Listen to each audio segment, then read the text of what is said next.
What can the state of the mining sector tell us about where precious metals are headed? Joining me today is Kitco News contributor and columnist David Erfle. David, good to see you again. Welcome back.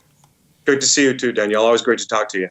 So let's jump right into it here, David. What's hot and what's not in the mining sector? First and foremost, are you liking the space right now? Oh, yes, very much so. Financings have ticked up since PDAC. The Fed did us a favor this week by joining the loose global monetary policy party. Now, I think what the Fed had to say was very bullish for the gold market, right, for the gold sector, for the entire complex, and I think maybe he's moved up the floor to 1280 gold here. I don't see gold going below 1280 anytime soon now. All right. Well, if that's your call for gold, let's talk mining stocks now and how they will respond to that call of yours, David. Where do you see mining stocks headed here?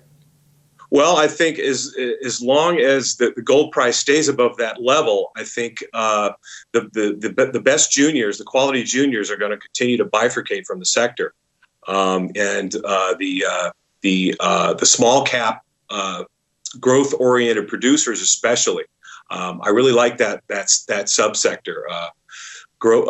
Small cap growth-oriented producers below 500 million market cap really look good to me if they have projects that make money at 1250 gold. Now, something not often discussed is the financing of exploration projects.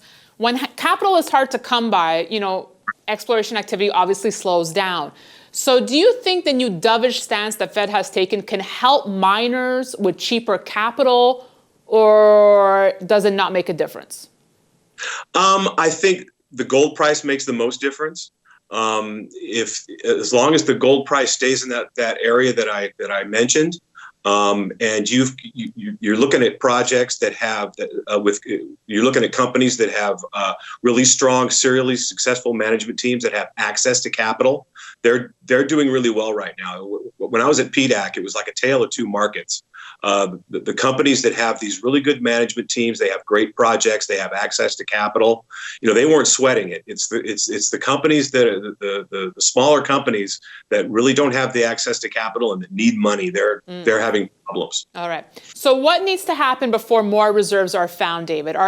Do prices have to come up more so to incentivize exploration? Do more mergers need to happen?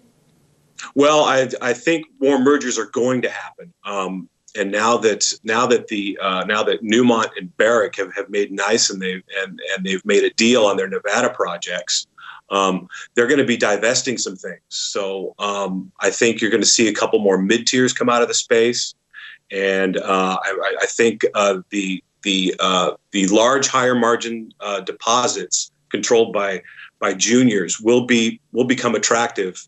As long as gold stays above this level, I would not like to see it go below 1280 now. Well, I know in the past you've also mentioned how if there is a divergence between gold and gold stocks, that it's a bullish indicator for the yellow metal. So what did you mean by that?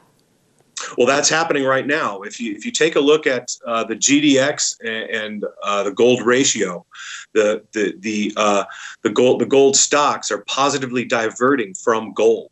So ever since the bottom in the GDX was hit, ironically on September 11th last year, the trend has been up and it stayed up. If that trend is broken and the stocks begin to diverge in the opposite direction, that would not be a good sign. All right. So as long as the stocks remain up in relation to the gold price, that's a very good sign. David Erfle, thank you so much for your thoughts today.